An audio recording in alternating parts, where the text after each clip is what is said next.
All right, so it's the last week you guys got me for a while. We are wrapping up. We've been talking about leadership. So we said leadership bases itself in some of the values of effective leadership we've gone through this week, and they kind of anchor themselves around four core principles. So as we are, hey, if I turn it on, it actually works better. So, four core principles. First, servant leadership. Leading with people in mind first. Using influence over control, loving people where they are, but loving them enough not to keep them there. Lead by example. Understand that leadership is the eternal version of monkey see, monkey do. Lead by influence, lead from the front. Own your actions, which is owning your sphere, which is the third. And today we are talking about taking all of that, wrapping it up, and on a day-to-day basis, we have talked about a lot of great concepts, but how do you apply those concepts? You apply that through perspective and owning your perspective. At the end of the day, how we perceive the world around us and the mindset that we let ourselves get in is going to dictate our actions. Our actions are bred out of our thoughts. Our thoughts are bred out of what thoughts we take captive when they come into our mind and how we work through those and how we accept them. This fly is going to be the death of me. If I go like slightly Kung Fu Panda up here, I promise I will be okay. So first, this whole idea of owning your perspective comes down to a war, a concept, a back and forth. And that is the concept of personal accountability versus walking in a victim mentality. And yes, I'm going to call it that. There is no easy way to call it. It is being a victim. It is letting your circumstances dictate to you how you feel about them. And that is all based around how do we ask ourselves the right questions about what we are experiencing in life. And that is the core of all of this. We make specific choices about the way we perceive circumstances and how we question ourselves in how we are going to react or our lack of reaction to those circumstances and what we are going to do. You have heard me say this before. This is a saying I use often, and it's perception equals reality. Now, the last time we talked about this, we talked about the people we are leading, how they perceive our actions, and we have to live in the reality of how people perceive what we do to them. The same is true about the world around us. How we perceive the world is the reality that we will choose to live in, and perception becomes our choice. If you want to live in a state of stress, that is a choice you have made to be stressed by how you perceive your ability to interact with the world around you. The world is not going to change, but how we see the world and what we are going to do with how we're going to react and what we're going to do with the world is going to change. So these questions that I talk about, how do you know what right questions to ask? How do you know the wrong questions to ask? Let's start. There's three main points or three key characteristics of the right question. First of all,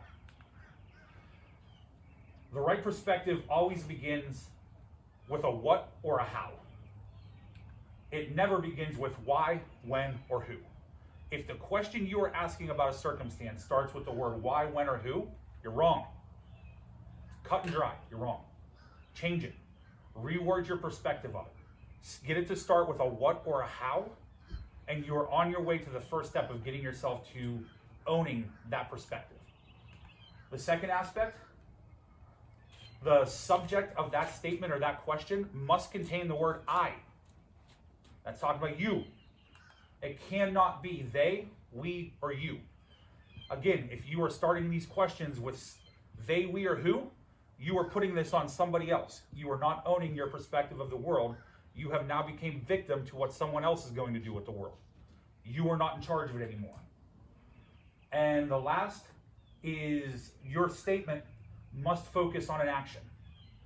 So we're going to start with what or how. It's going to be based around I, and it's going to give us something to do. So if you found the pattern to this, there's no sitting on your butt dealing with the world around you. It's how are we going to interact with the world, and how are we going to respond to the world. There is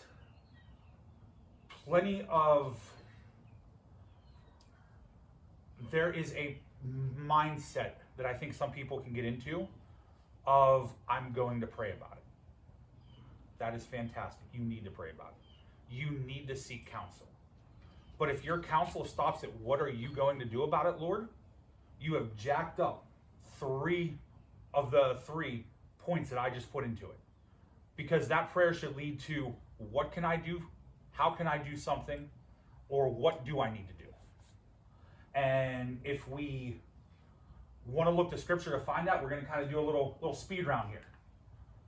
Joshua 1:9. Have I not commanded you? Be strong and courageous. Do not be frightened. Do not be dismayed. For the Lord your God is with you wherever you go. Does not sound like someone who's sitting around saying, woe is me, this is happening to me. Isaiah 41:10. Fear not, for I am with you. Be not dismayed, for I am your God. I will strengthen you. No, different verse. I'm sorry. I'll help you. I will hold you in my righteous, with my righteous right hand. Find it in the New Testament, Philippians 4:13. I can do all things through who strengthens me. Again, Paul says in Timothy, for God gives us a spirit of fear, gives us a spirit not of fear, but of power, love, and self-control. All of these scriptures point to empowerment, point to action, point to your ability to control what's going on around you. Malachi, for I, the Lord, do not change. For I, the Lord, do not change. No matter what you're going through, the Lord has not taken a break. He has not taken a nap. He has not forgotten about something. He has not turned the other way. Something has not slipped under his nose, behind his back, or around the corner that he did not see. For I, the Lord, do not change. Therefore you, O children of Jacob, are not consumed. You are not consumed by whatever is stressing you. You are not consumed by the circumstances around you. You have to look at those circumstances and understand the solution has already been worked out. The solution has already been figured out. The solution is already there. And Philippians 4:6 in our little speed round of scripture here. Do not be anxious about anything. Do not be stressed about anything. Do not be worried about anything. Do not hide in a corner under your bed about anything. But in everything, by prayer and supplication, with thanksgiving, let your requests be made known to God. You have to ask. You have to seek God. You have to find him in prayer. If you are not willing to get on your knees and ask for the solution, he is not just going to put it on a postcard and have it show up in your mailbox or your inbox or your text messages. Get on your knees, seek him in prayer, and the solution will be provided. Take accountability, take ownership of what is going on in your life. As a leader, you have to understand we focused on us a lot in this, but you have to understand all of this stuff from a leadership perspective. 90% of the circumstances you are going to come across are not going to be about your life. They are not going to concern you directly. You have to understand the enemy that we operate against every day, the enemy that has domain over this earth that we walk on. He is not stupid. He is not dumb. He loses in the end, but he's pretty good at playing the game. And we tend to fall into his little traps quite often. You have walked a journey with Christ. You have got to a place where you are operating and confident as a leader. He understands coming at you, you know to get on your knees and pray. What is he going to do? What is the most vulnerable thing? And I want to take this back to the most basic aspect of leadership. I believe everyone here, if you are over the age of 18, is a parent of some sort. All included? Everyone. What is the most vulnerable thing you have in life that you have leadership and influence over? Your child. You will watch the enemy time after time again come after the people you care about. So understanding this is great for yourself, but understanding this is what helps you walk your children through this stuff. This lets you get on your knees in prayer for them. This lets you teach them how to own their perspective of the world and help them craft their reality of the world around them. And you are leading them into a place where they can face these things and begin to impart them to others. Everything is about legacy. Everything is about generation. I said at the beginning of this series, all these things we're going to meld together like a deck of cards.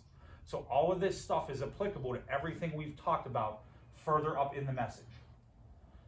So what I want to do is let's start looking at some of these magical questions that we shouldn't be asking, that are all too often the questions that we do.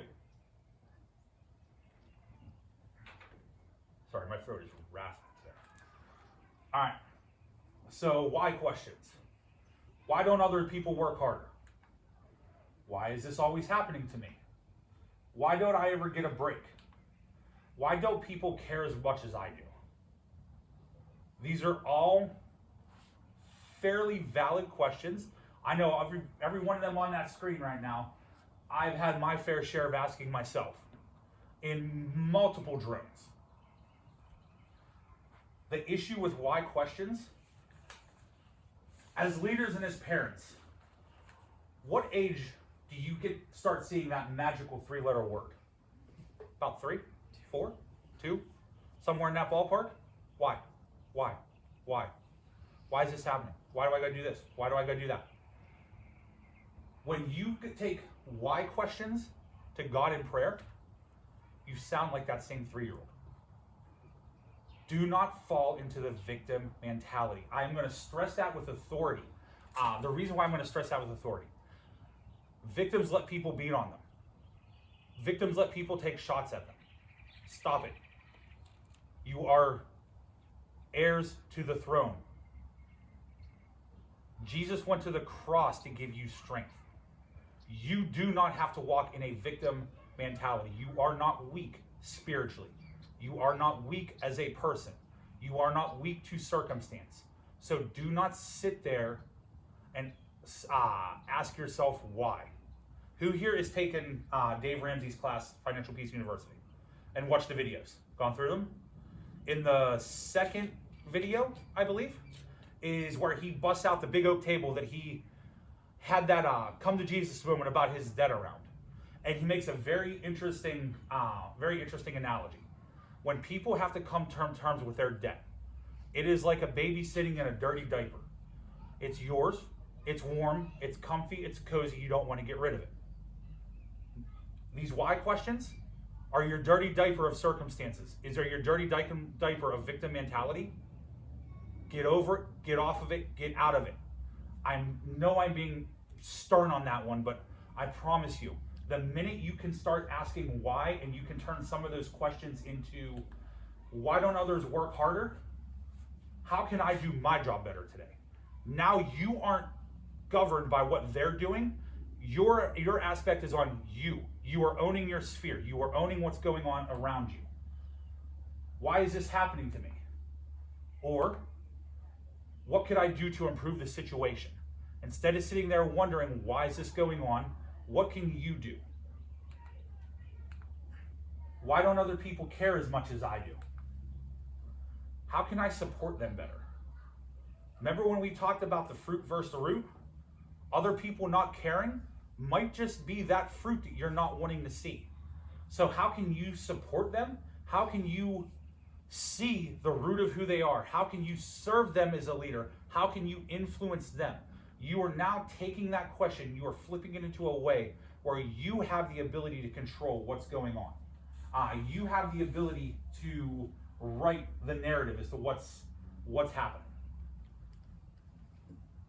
Those are our why questions.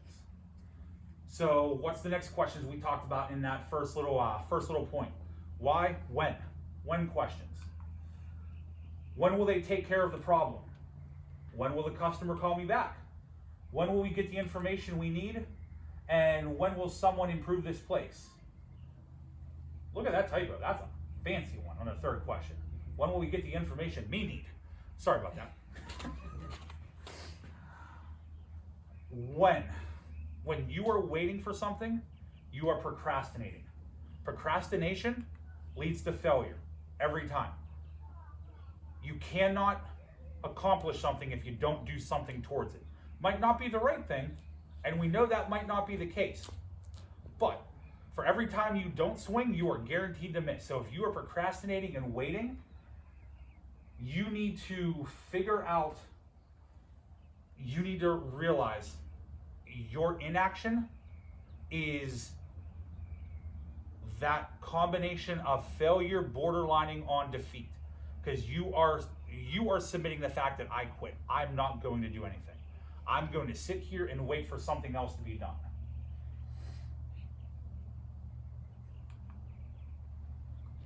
Thinking about what you could do if I just had blank is just another form of procrastination. Sitting around saying, well, okay, when's this going to happen?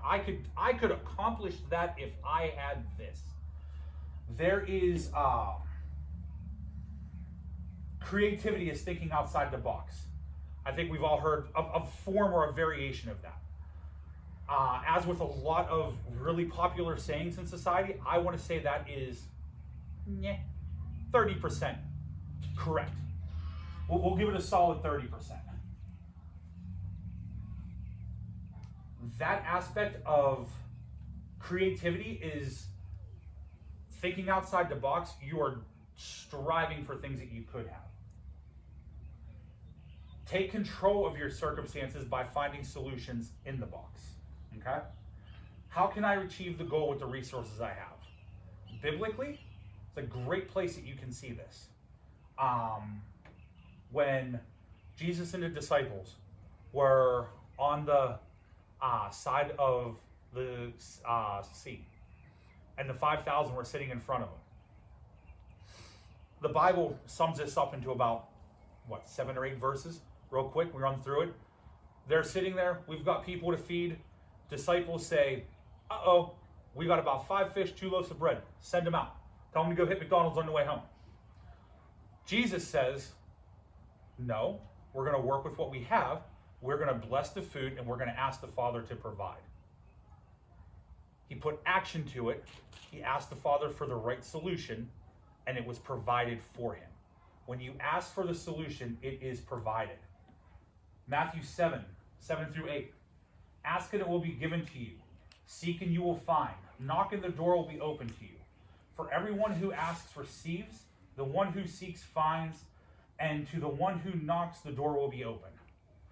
If you are not willing to walk out these steps of action by seeking the direction in prayer, you are fighting a losing battle.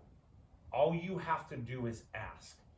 There are many references of verses. What will God do for the birds of the sky? What will God do for the animals, the fish of the sea? They do nothing, but they're provided for. All you have to do when the enemy puts circumstances in front of you that are out of your control is ask. The minute you ask, you will be provided for when you ask underneath the will of God. When you ask for the solution that you have sought out in prayer, when you hear the Holy Spirit prompting you to what to do, that is the door that you walk through. So if we take some of these when questions, when will they take care of the problem? What solution can I provide to the problem? What is capable within your bounds? Is it the perfect solution? It might not be. Is it a solution? Yes. Is it a building stone towards a perfect solution? It could be. But if you're not willing to step in and take that action to put something towards, nothing is going to become of that. When will the customer call me back? How can I more creatively reach my customer? Again, you are taking control of this. For those of us that are in sales, Sean, I know you're in sales, even service-related jobs. We have people that we go that we provide services to that we have to connect with customers. We got to follow up on invoices. Well, my budget's blown because I can't get a hold of this customer. They're not paying me back. Okay, how are you trying to get a hold of them? Well, I call them once a week and I leave them a voicemail. Great. Do you have a phone that was manufactured within the last 20 years? Send a text message. Have you shot them an email? Have you sought out a face-to-face with them? Have you got creative about how you're reaching out to people? Yes, the person owes you money. Yes, that is something that needs to be accomplished.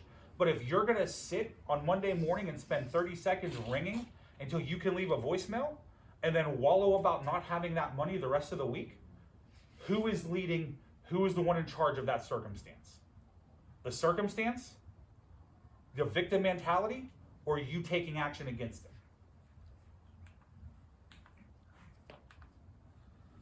When will we get the information we need? What can I do to find the information I need for myself? Seems like a simple thing. Again, if you were born after the year 95, have you heard of Google? There's nothing that can't be found. What I'm trying to say here, guys, is every way that you can procrastinate and put it off to tomorrow, put it onto somebody else. As a leader, you are giving up your ability to lead. Rather than you leading and influencing people, you are being led by circumstance. You are being influenced by circumstance. We are called to be lamps on a hill. We are called to be salt of the earth. We are called to be leaders. We are not called to be the person second in line that follows where the circumstance takes people down the road to wherever. That is not what we are called to be.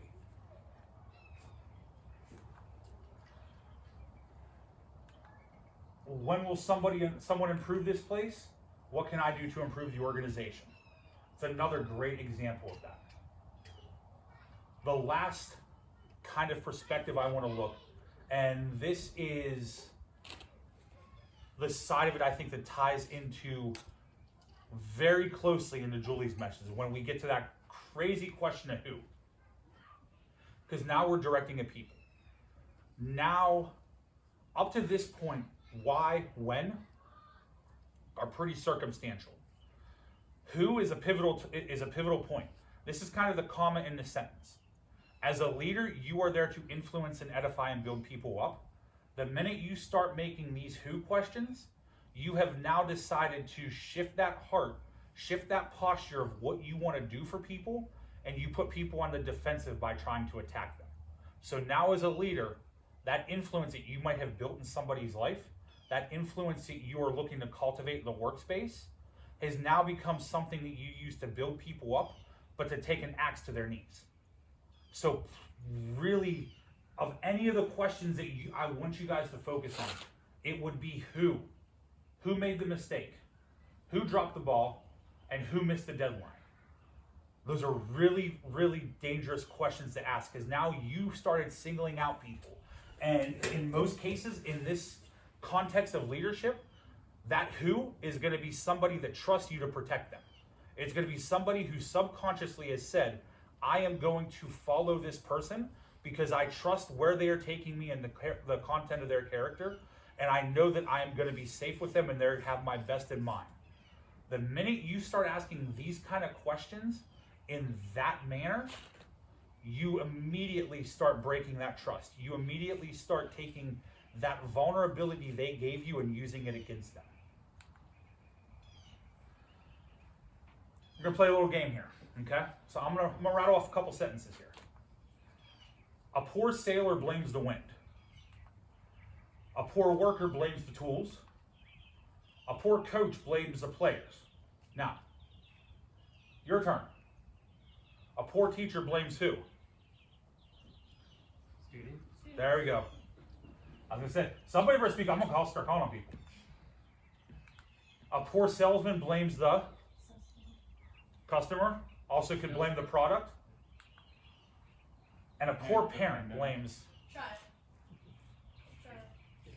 How many times, I'm talking to the parents, I'm talking to myself to this one too. How many times have you said, if they would just do this? Whose kid was it that did that? That is a when I typed that this morning, I almost deleted it because I didn't want to go down that road. But it is a shockingly jarring question to ask yourself when things don't happen right at school, when conversations go sideways, when you hear they did something odd at a neighbor's house or a friend's house, or they acted out of line. When you start blaming the influence in the action, when you start accusing the root because of the fruit, are you blaming the child, or are you owning the circumstance as a parent? Are you owning the influence that you've led that child with? Are you owning and cultivating the environment you gave that child to trust with you within? So if we look at some of that, who made the mistake? What can I do to help solve the problem? Who dropped the ball? How can I help more to move the project forward? And who missed the deadline? What action can I take to own this situation? Again, guys, we are taking accountability of not only our actions, but our sphere. And in doing that, you're taking the victim mentality away from your team by how you perceive what is going on around. You have to realize you can only change I.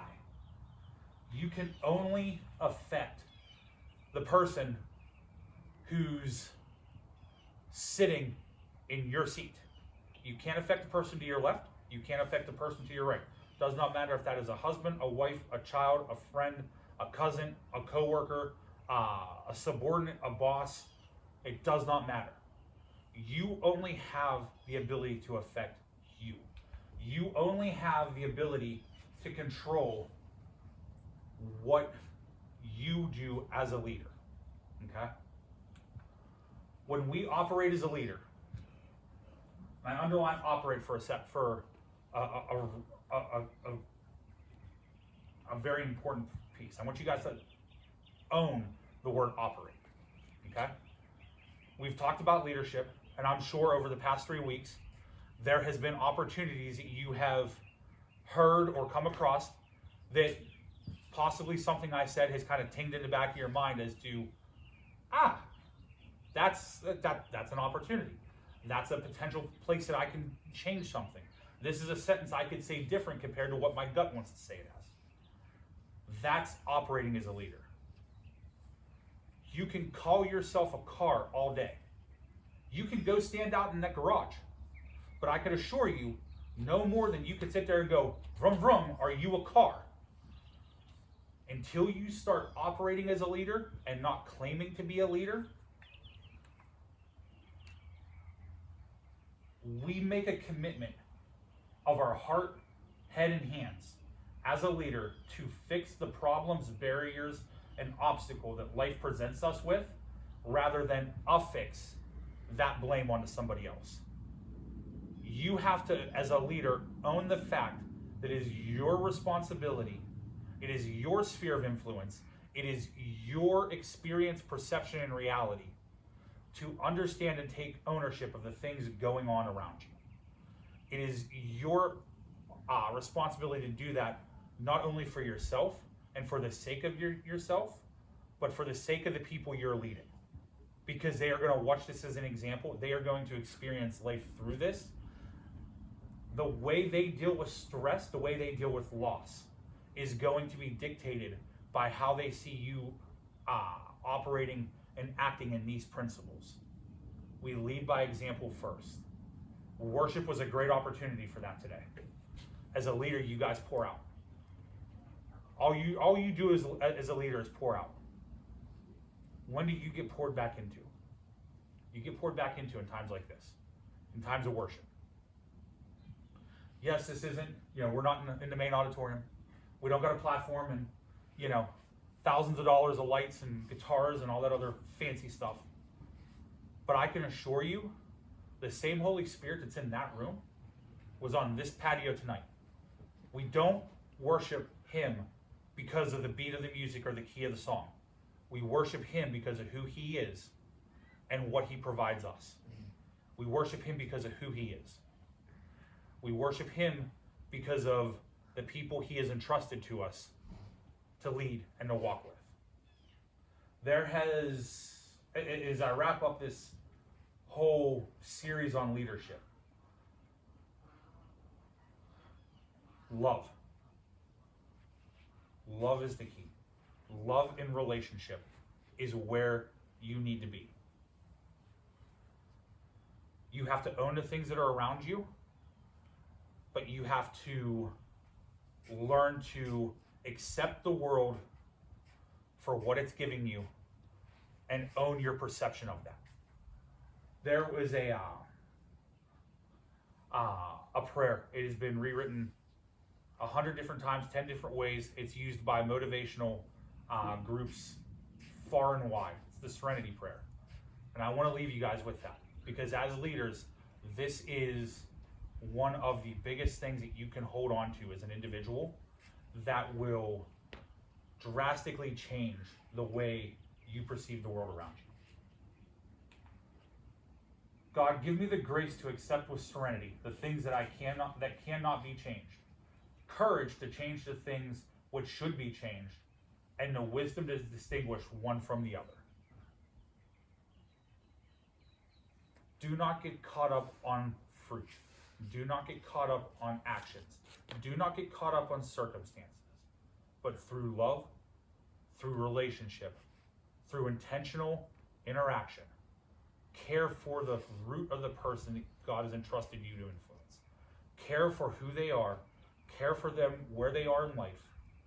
Love them where they are, but love them enough to take them to the next step. Yes, sometimes that's going to be an easy, hey, come on, let's go. Or it's going to be seeing somebody that's doing something just complete boneheaded, and out of love, with love, you are going to have to spiritually grab them by the scruff of the neck and drag them along.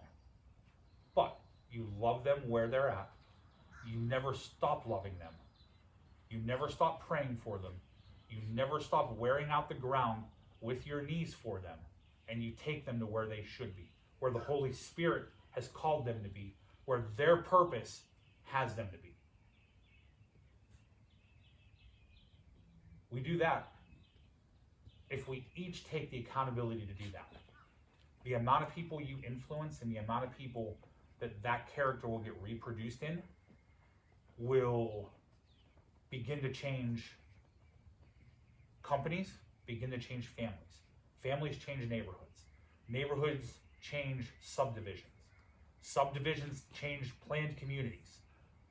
These kind of things spread and they multiply. Not because of a buy it now, get 3 people to sign up on text messages and emails and we're going to pyramid scheme our way. No.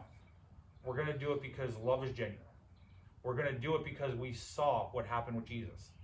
Jesus started out kicking dirt, walking by himself, walked up to a couple fishermen and said, you. He was intentional about who he picked. He was intentional about the purpose he had for them. He's seen what God's purpose for them was. When he picked up Peter, he didn't change who Peter was. He's seen who Peter was. He's seen the fruit in his life. He loved the root. He took the qualities of Peter. When you understand at core who Peter was a fisherman. He was the guy you would have found on a boat, cussing up a storm, having a beer down at the bar, probably throwing somebody out whenever they looked at him sideways and talked to him. Didn't matter. Paul hunted down Christians, hunted down followers of Christ. It didn't matter. He saw the purpose, he identified the root, he loved the root, and as a result, the fruit changed. This is where, as leaders, we walk out of here and we look at those people that are just completely annoying. We look at those people that we don't want to talk to. We look at those people that we say, nah, that's a jail sentence, or that's he ain't, nope, ain't gonna happen. Ain't gonna see him here, ain't gonna see him there. It's not about an invite card to church. It's not about seeing them do, jump through hoops as a Christian. It's about loving on them where they at, seeing people through the eyes that Christ sees them through, and identifying their purpose and being willing to walk that out with them. That's being a leader. That's putting others first, and that's walking out our purpose through the Great Commission. I got this last song to run through this week, and I want you to, as we leave from here, I want you to take in this last song as a time of worship. Let it touch you. Let it pour into you. Let it give you that ability to walk away from here seeing people the way God sees them. Let it give you a softness to understand what their purpose is, because your purpose is to help them find theirs. That's what we do. That's how we disciple. That's how we